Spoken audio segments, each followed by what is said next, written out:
tempestad, vayan las almas, dulces olas, grato consuelo, felicidad. Gloria cantemos al Redentor, que por nosotros vino a morir, y que la gracia del Salvador siempre proteja nuestro vivir, en nuestras luchas, en el dolor, en tristes horas de tentación. Cristo nos llena de su vigor y da aliento al corazón.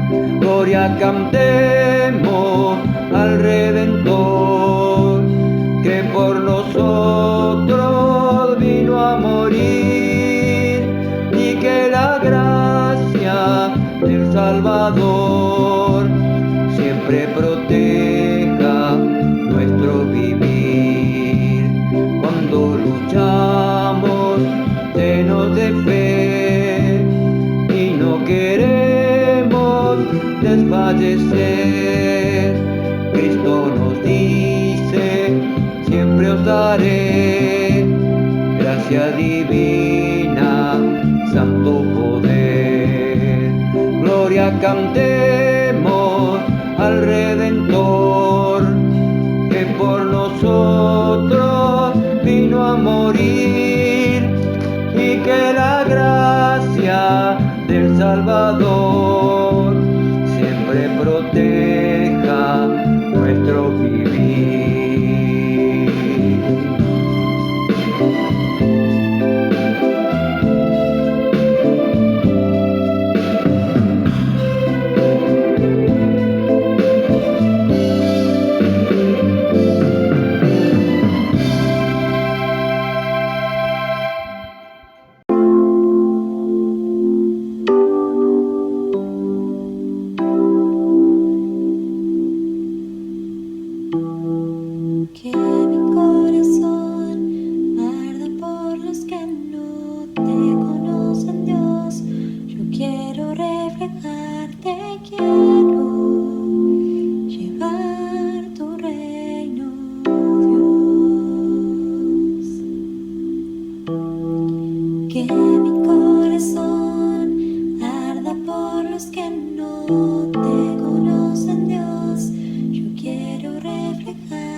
Oh Gálatas insensatos, ¿quién os fascinó para no obedecer a la verdad? A vosotros, ante cuyos ojos Jesucristo fue ya presentado claramente entre vosotros como crucificado. Quisiera hablar en esta mañana de este versículo que se encuentra en la carta del apóstol Pablo a los Gálatas.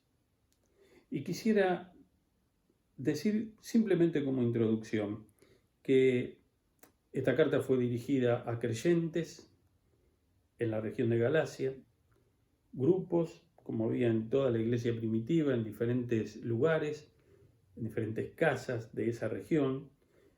A ellos les fue dirigida esta carta. ¿Por qué? El Evangelio había llegado, se había predicado, la gente se había convertido, pero rápidamente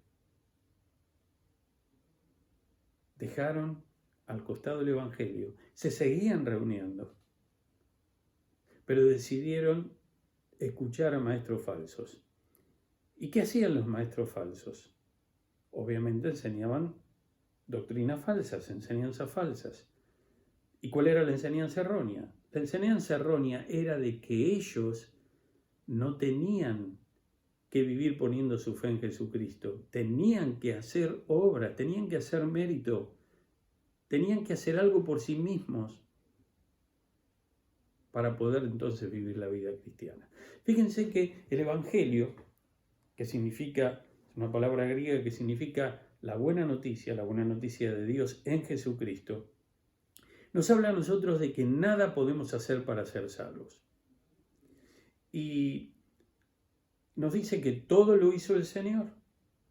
De tal manera amó Dios al mundo que ha dado a su Hijo unigénito para que todo aquel que en Él cree no se pierda, mas tenga vida eterna.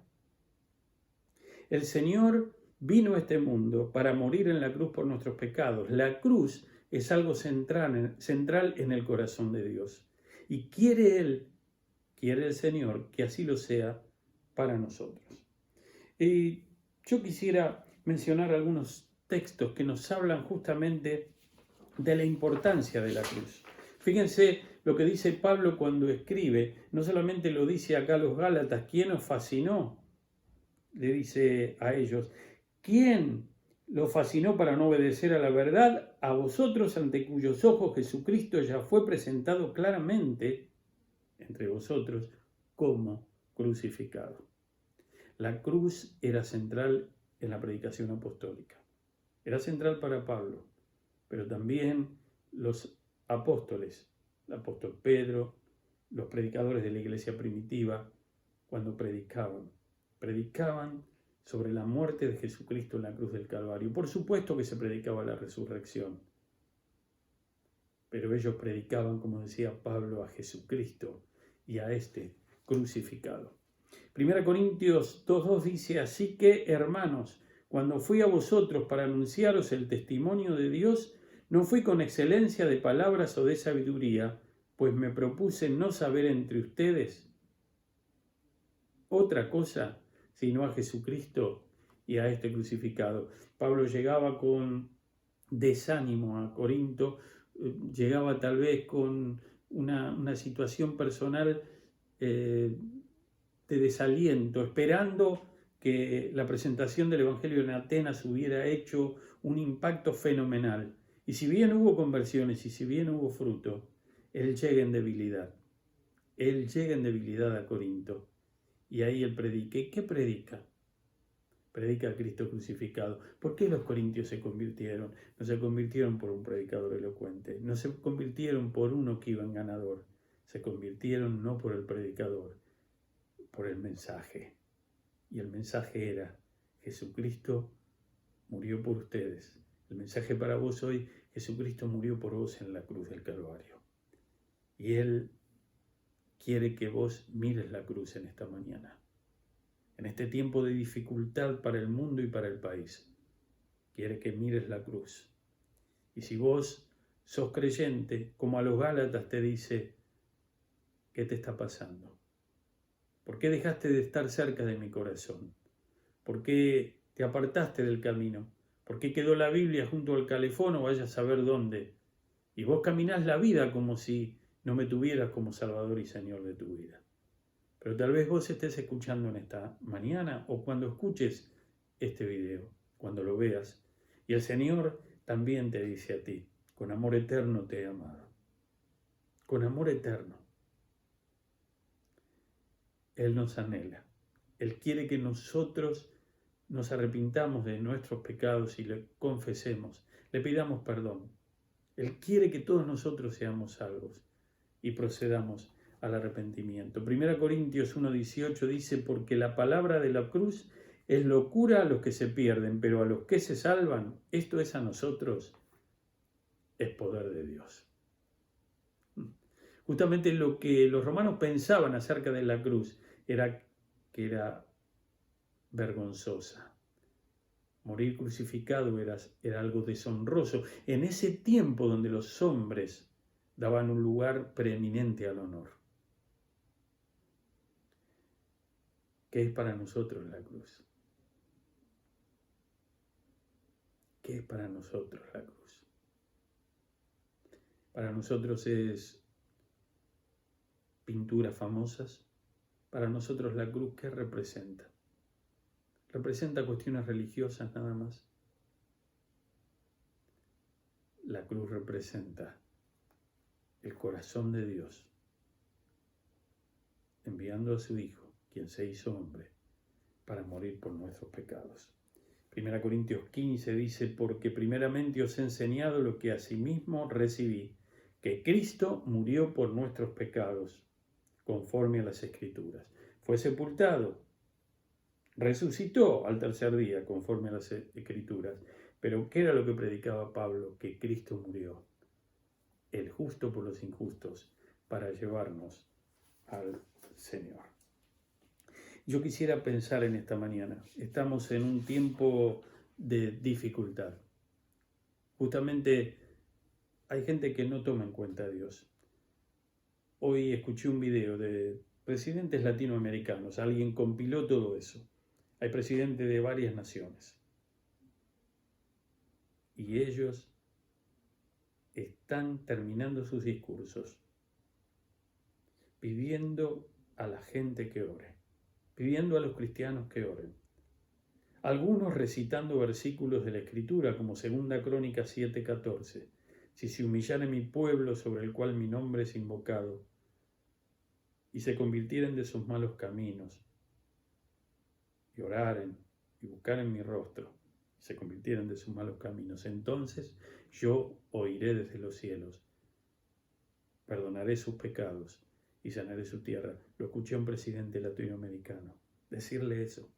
En un momento del discurso paró y dijo, ya no les hablo más como presidente, les hablo como un ciudadano que ahora tiene la oportunidad de hablar con millones de compatriotas. Pidiendo a los países, el coronavirus no ganó, yo me quedé. Y no fue un solo presidente que lo dijo. Varios dijeron, el coronavirus no gana. Lo único que nos queda es pedir el favor de Dios, la misericordia de Dios. En buena hora. En buena hora. Dios está siempre en el mismo lugar. Él está con los brazos abiertos. Él está en el mismo lugar que estaba cuando su Hijo murió en la cruz del Calvario. Y Él está esperando que nosotros le demos a Él el lugar que Él se merece. Cuán distinto va a ser el continente, cuán distinto va a ser el país, si nosotros le damos el lugar a Jesucristo. No es del que corre más rápido. Hacemos bien en cuidarnos, hacemos bien en ser rápidos. Nuestro presidente ha tomado medidas muy certeras. Lo apoyamos en oración cada día. A veces cuando estoy a la noche en mi cama, oro por él también. Y le pido al Señor que le siga dando sabiduría, en definitiva, después de escuchar todos los consejos de los médicos, de los microbiólogos, de todos los que son doctos en todo este tema de pandemias, de infecciones. Él toma decisiones. Pero al tomar él decisiones, nos afectan a todos, para bien o para mal, y por eso oramos por él. Oramos por lo que están secundando al presidente. Pero ¿saben una cosa? La palabra dice, no es del que corre más rápido, no es del más fuerte. No es. Es del que se pone de rodillas y dice, Señor, nosotros hacemos lo que podemos, pero lo hacemos, Señor, pidiéndote que nos perdones, que nos guíes, que nos des sabiduría, tu sabiduría, y que bendiga nuestras acciones. Qué distinto que es. El Señor de lo poco puede hacer mucho. El Señor de una tragedia o aparente tragedia puede trocarla en una victoria incomparable. Estuve tentado en el día de hoy a predicar sobre lo que pasó en el sitio de Jerusalén. El sitio de Jerusalén por Nabucodonosor. El sitio de Jerusalén años anteriores, por los asirios. Y simplemente decir esto, todo estaba perdido, las ciudades habían sido tomadas. Finalmente, el Señor libró. ¿Por qué? Porque un rey que se llamaba Ezequías oró al Señor. Mostró las cartas que habían traído del rey enemigo del imperio de turno. Se fue al templo del Señor, dice la palabra de Dios, en más de un pasaje en el Antiguo Testamento, y allí abrió esas cartas en la presencia del Señor y clamó, se arrodilló, oró al Señor. Y el Señor le habla por el profeta Isaías y le dice, he escuchado tu oración. He escuchado tu oración. Oh sí, la Argentina se pusiera de rodillas frente al Señor. Frente al Señor de la cruz, frente a Jesucristo en la cruz del Calvario. No solamente para pedirle por la pandemia del coronavirus, sino para decirle, Señor, hay algo invisible igual que el coronavirus para nosotros. Hay algo que nos está carcomiendo día a día, a pesar de que nosotros no le estamos dando la importancia que ellos se merecen. ¿Y saben qué es? Es el pecado. El pecado corroe, el pecado mata. Y el único que puede darnos vida y victoria sobre el pecado es la enfermedad de la raza humana, es Jesucristo. Por eso quiero ir ahora al pasaje que leí y recordar algunos puntos de este versículo del capítulo 3, versículo 1 de Gálatas. Cuando nosotros hablamos de Jesucristo y predicamos la buena noticia de Dios, lo hacemos predicando la muerte de Jesús en la cruz del Calvario.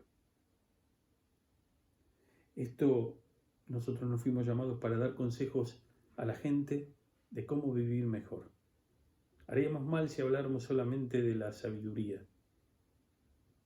Nosotros fuimos llamados por Dios para dar al mundo esperanza. La esperanza que damos ahora en medio de esta pandemia y que damos a cada instante, a cada momento.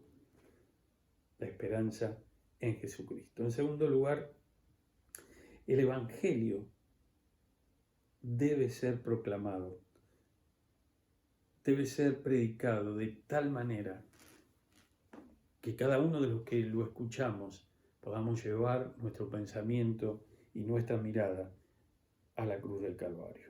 En este pasaje se usa una palabra, un término interesante. El Nuevo Testamento fue escrito en el idioma griego y el término que se usa a veces se usa en otras connotaciones y es como hacer algo previo, pero aquí se aplica en el sentido no de hacer un dibujo o de hacer un esquema, sino más bien de construir con palabras la imagen de Jesucristo en la cruz. Por eso Pablo va a decir, ¿quién a ustedes los fascinó?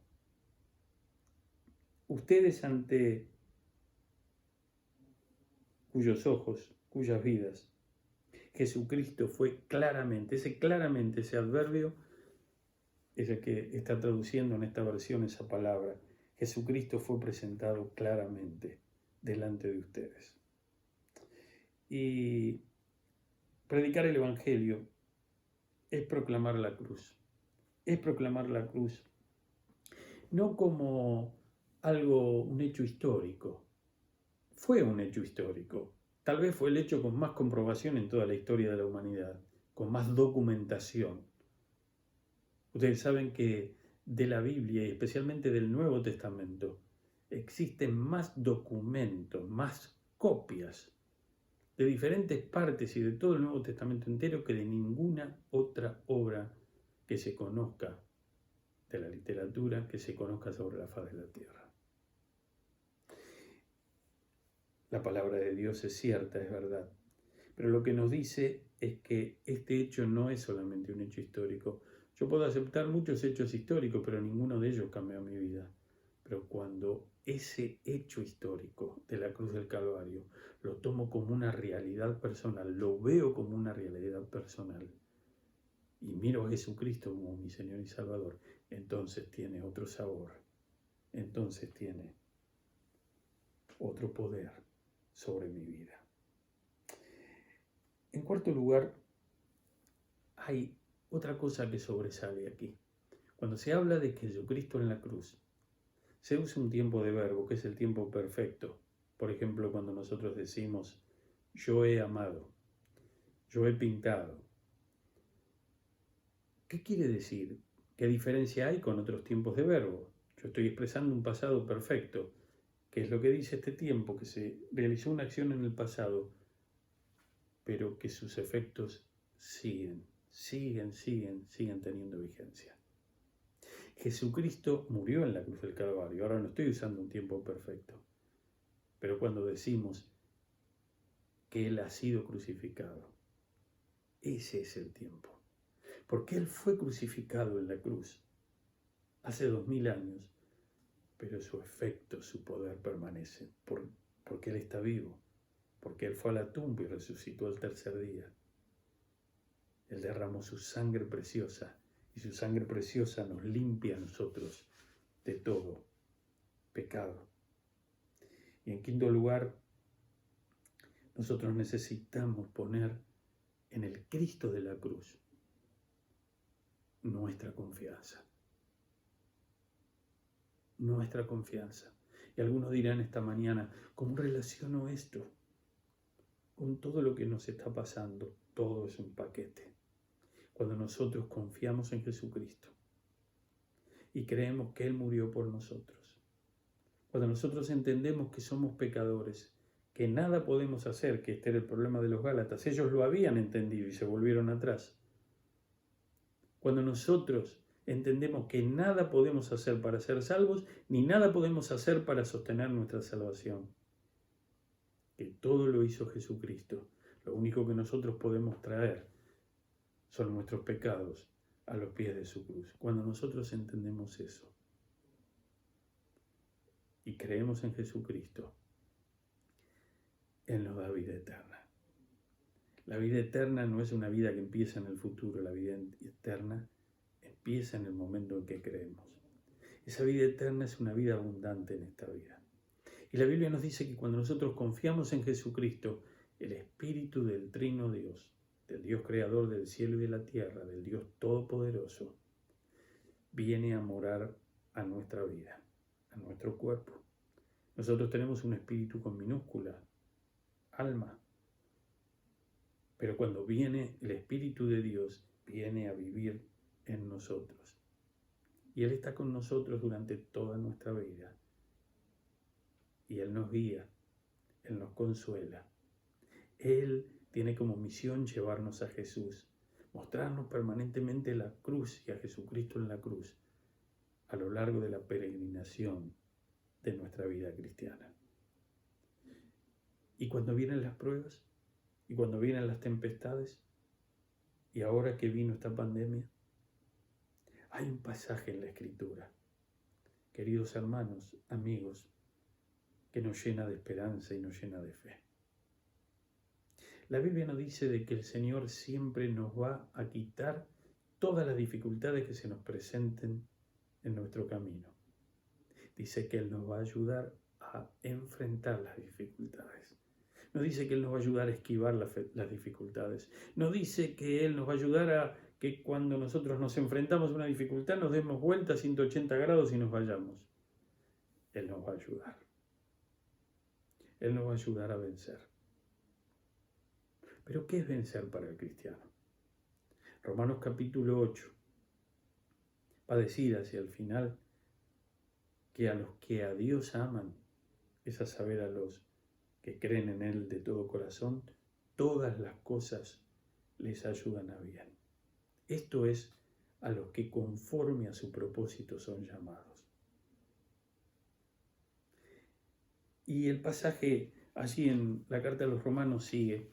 Y cuando está llegando hacia el final, va a decir algo tan lindo, que nos llena de tanta confianza. A los que antes conoció también los predestinó para que fuesen hechos conformes a la imagen de su Hijo, para que Él sea el primogénito entre muchos hermanos. Y a los que predestinó, a estos también llamó, y a los que llamó, a estos también justificó, y a los que justificó, a estos también glorificó. Y ahora viene. ¿Qué pues diremos a esto? Si Dios es por nosotros, ¿quién contra nosotros? El que no escatimó ni a su propio Hijo, sino que lo entregó por todos nosotros, ¿cómo no nos dará también con él todas las cosas? ¿Quién acusará a los escogidos de Dios? Dios es el que justifica. ¿Quién es el que condenará? Cristo es el que murió. Más aún, el que también resucitó, el que además está a la diestra de Dios, el que también intercede por nosotros. ¿Quién nos separará del amor de Cristo? ¿Quién? ¿Tribulación? ¿O angustia? ¿O persecución? ¿O hambre? ¿O desnudez? ¿O peligro? Entre paréntesis, pandemias, epidemias, o espada, como está escrito.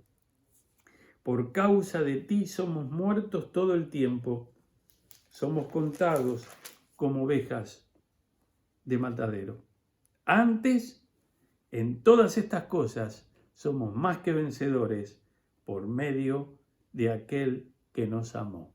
Por lo cual, estoy seguro que ni la muerte ni la vida, ni ángeles, ni principados, ni potestades, ni lo presente, ni lo porvenir, ni lo alto, ni lo profundo, ni ninguna otra cosa creada nos podrá separar del amor de Dios que es en Cristo Jesús, Señor nuestro.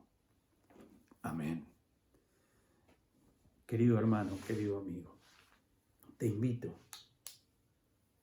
en esta mañana, en el tiempo en que vos estés mirando este video, que cierres tus ojos y le digas al Señor Jesucristo, allí donde vos estás, tal vez estés con tu familia, tal vez estés con alguien que te está acompañando, si estás con tu esposa, tomate de la mano. Cuántas cosas que produjo el coronavirus. La Biblia habla del matrimonio, la Biblia nos dice de que los esposos tenemos que amar a nuestras esposas.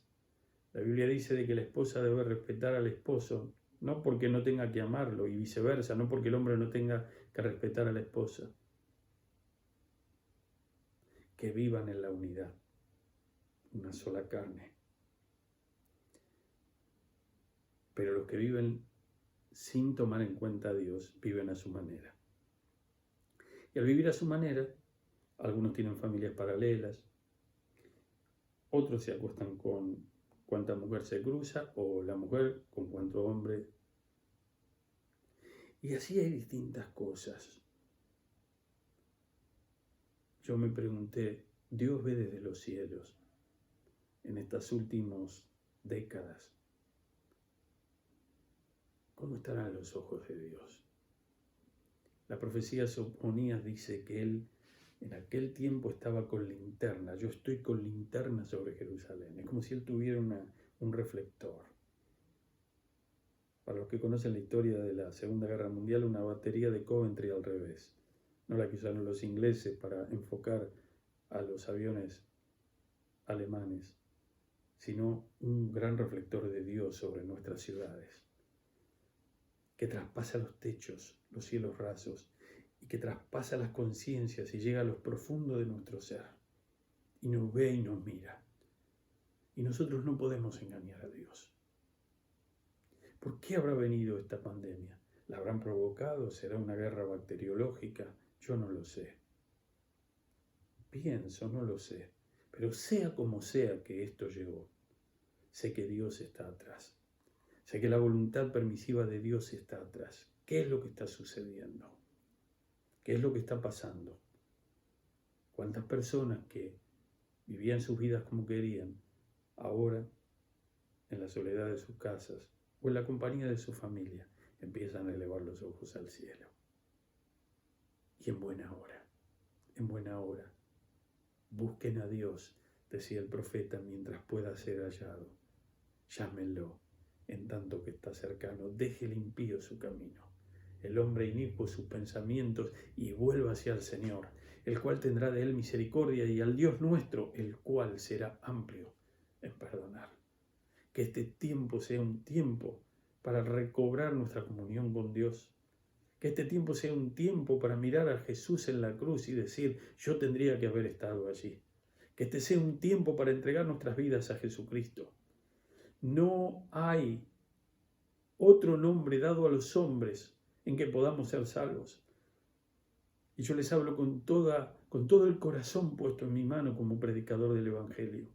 Miren a Jesús en la cruz. ¿A quién van a mirar? ¿A las religiones orientales, a las religiones afroamericanas, a filosofías, algunas de ellas milenarias? ¿Han podido cambiar a los hombres? ¿Han dado esperanza para la vida? Si eso fuera así, ¿por qué en nuestras ciudades, en todo el primer mundo, en Europa, en los Estados Unidos, en Asia, en Sudamérica, en Latinoamérica, por qué la gente tiene miedo? ¿Por qué es así? ¿Por qué la gente tiene miedo? Este virus que no reconoce clases sociales. Este virus que no reconoce cuánta plata hay en el bolsillo o no. Este virus que penetra. Entreguemos nuestra vida a Jesucristo. Su sangre preciosa fue derramada para limpiar nuestros pecados. Acuérdense, el ángel de la muerte, dice el libro del Éxodo, salió aquella noche en Egipto. Pocas horas después saldrían los egipcios con el permiso de Faraón. Pero lo cierto es que en esa última plaga de las 10 murieron los primogénitos. Los primogénitos de todo Egipto, y no solamente de los seres humanos, sino de las bestias y los animales, dice la Biblia. Fue una noche de mortandad en todo Egipto. Eso fue mucho peor que lo que está pasando en los lugares donde hay más mortandad por el coronavirus. ¿Y qué dice la palabra de Dios? El Señor le había dicho a Moisés, y él lo comunicó al pueblo de Dios, en el Antiguo Testamento y de Israel. Pinten el dintel de las puertas. El dintel de las puertas es en el marco la parte de arriba, la parte horizontal. Píntenlo. ¿Con qué? Debían matar un cordero.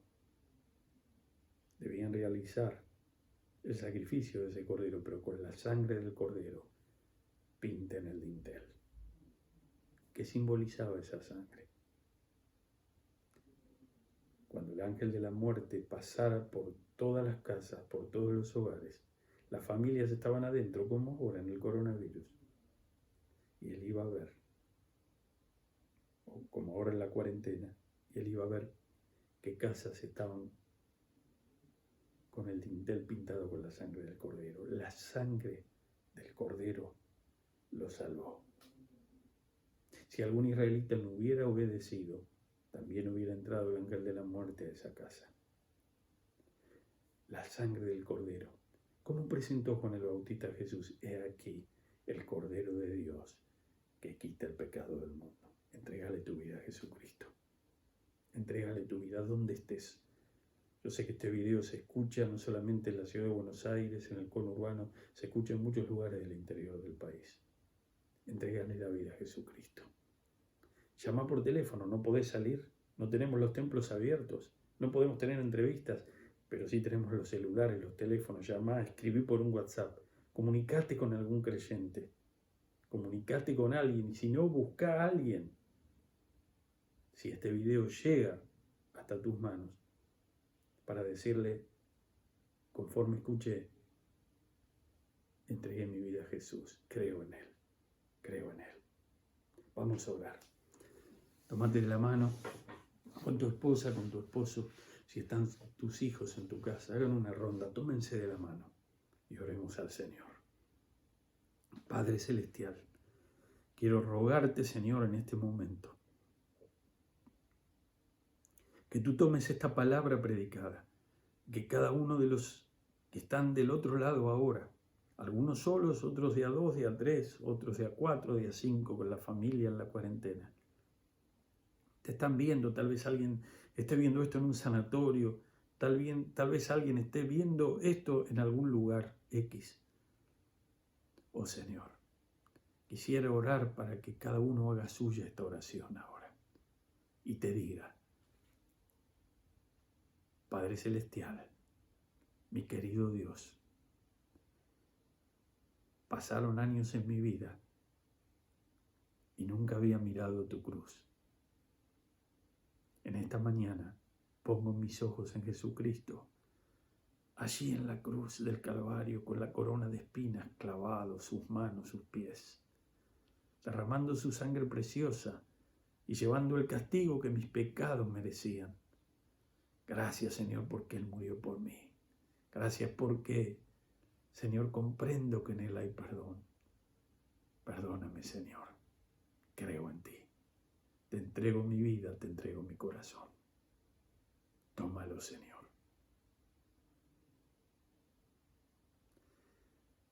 Señor Jesucristo, si alguien ha orado así, te pido, Señor, que la realidad de tu presencia por tu Espíritu sea manifiesta en cada vida que está confiando en ti.